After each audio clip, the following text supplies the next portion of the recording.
Today we drive this, but it's a little bit complicated. We've driven every other hypercar available in Need for Speed Heat, and today is the day we drive the worst one. We've driven the German King, the best of British, the spicy meatball, the Wazzo people no longer OP and is now useless, the hidden gem, and finally, as I said, it is time for this. Now, there are technically a few other cars you could class. For example, these two cars, which we've also already driven. But realistically, these are race cars. And to me, the Polestar kind of cheating, really, isn't it? So other than that, that's pretty much all of the hypercars done. Let's get it bought. Let's get it done. I'm gonna be poor. Get in the bin. Honestly, that's one of the best looking ones. Let's get it. Oh, I like the... I'm not sure. It's a bit throaty for me. I might actually reduce the throatiness of it. But yeah, of all the hypercars available, no one ever usually uses this one. In the last games, we didn't even use this one. The turnability seems pretty good as a standard. Why does no one use this car? Well, let's find out if they are wrong or right. Let's have a look through the engine slots. We've already got a 7-litre V12, so it's going to be kind of difficult to really find anything that's any better than this whatsoever. We're going to go through, see what there is. Everything is very much worse, other than 5 horsepower, which reduces every other stat.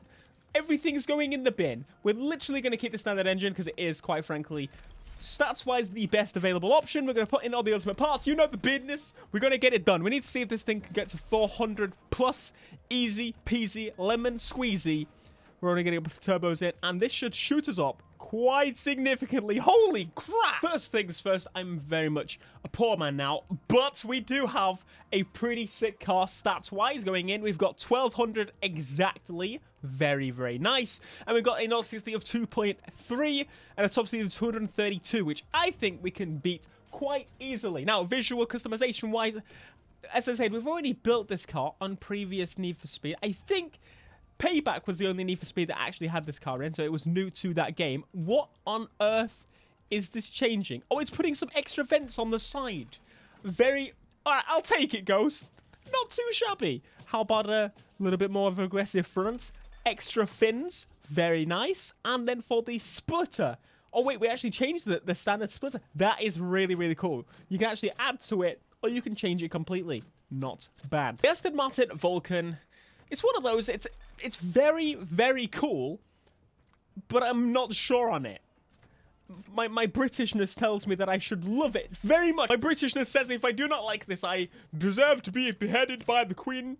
The Queen will come and find me and remove my head area diffusers. Hello.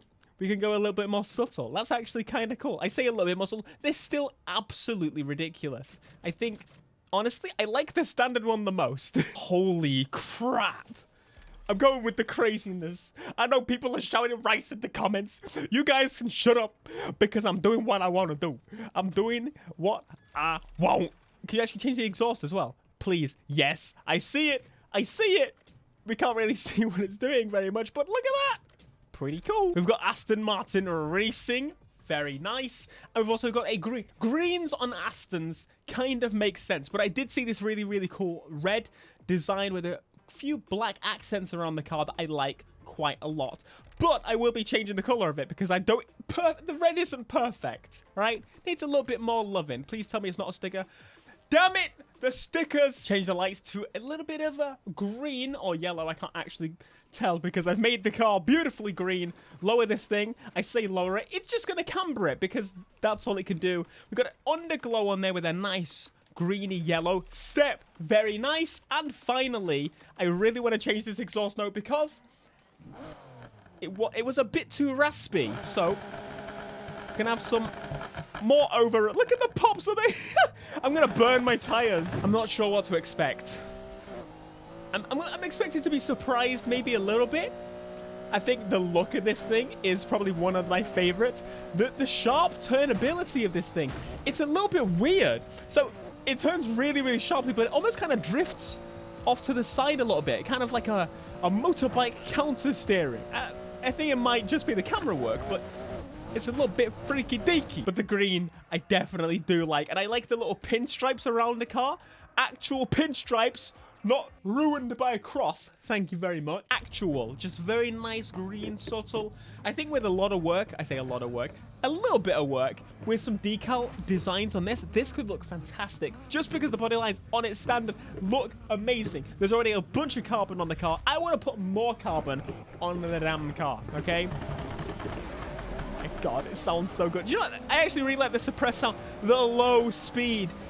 Really struggled there for a second. That V12 is not very happy at the low speeds. Come on now, get it. See how we climb. Get a push, push, push, push. I mean, it's doing okay.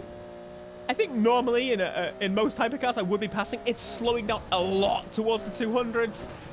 And I think it's becoming quickly clear as to why nobody uses this car. At speed, again, the turning still isn't great. It's a bit weird. You'd expect most hypercars to be sitting at about 190 something miles an hour. Be able to turn at 190 miles an hour and not poo its pants. I'm being passed by a 4GT. Listen, don't underestimate the British. I love Britain. Britain, Brexit, Britain. I'm starting to get passed by this man here. It's in more America. I'm getting passed by half the cylinders. Get in the bin, you stupid car that should be a V8. And I can't believe that you're still not. Horrendous. Disgusting. How about a bit boost? Bit of NOS? That might keep the ball rolling a little bit. Keep us flowing.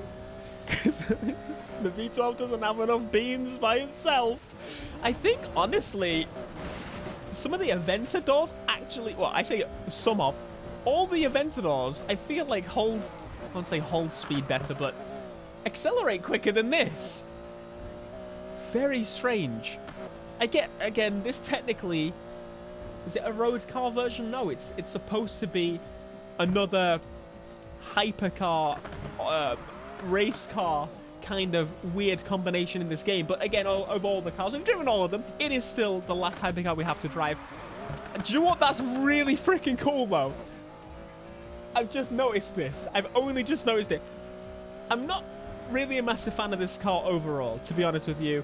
I do feel like it is a weak point, but the brakes, as you brake, squeak. How freaking cool is that? I've only just realized I'm dead. Now you know it's a real race car because the brakes are squeaking. Thanks, Ghost. Amazing feature for this beautiful car that now is kind of going to be put in the bin. I love it. Is that an Aston Martin race car, or is he driving a Monster Energy advertisement around the block like a maniac? This man needs to be arrested. He is crazy, please. He's going to harm some children with that massive wang. Kind of disappointed that there aren't really any good wings for this car either. It's got a fantastic wang. I think that would be enough, genuinely, for me to try this hypercar for a little bit of a longer period. If it had a meaty boy on the back, yeah, me and this car would get on for quite a bit longer. So, yeah, around 170 turns really well. I'd say in the straight lines it turns very well, but in the corners turns really well, really badly. That makes sense? Like, the precise turning you get from very few cars is here, but the big turns aren't. No. Aston Martin. Disappointment. I can't say that. Britain. Sounds good. Kinda. It sounds kind of like a Lamborghini, but suppressed. Of course, the Lamborghini V12, but the brakes are so good. Buy this car because it has squeaky brakes. That's all I can really write home about this vehicle. I would agree with my title for this video then. The reason people don't build this damn car is because it is the worst of the hypercars race car category in Need for Speed Heat. There you go. I just saved you a bunch of money. I'm not able to sell this and get my money. I can sell it, but it's kind of pointless. It costs 1.5 million and I'll probably get 50p back. Kind of useless. But I am very close now to collecting pretty much all the cars, because that is the expensive cars out of the way. It's now time for the cheap boys, but the cheap boys are usually my favorite. So, yeah, hypercars in the bin until the next update, because I reckon some of the hypercars may get added. We'll see. All right, my friends, thank you so much for watching this video. Let me know your thoughts on the Aston Martin down below in the comments. I would love to know. Be sure to smash like, subscribe if you're new, and I'll see you in the next video. Until next time, peace.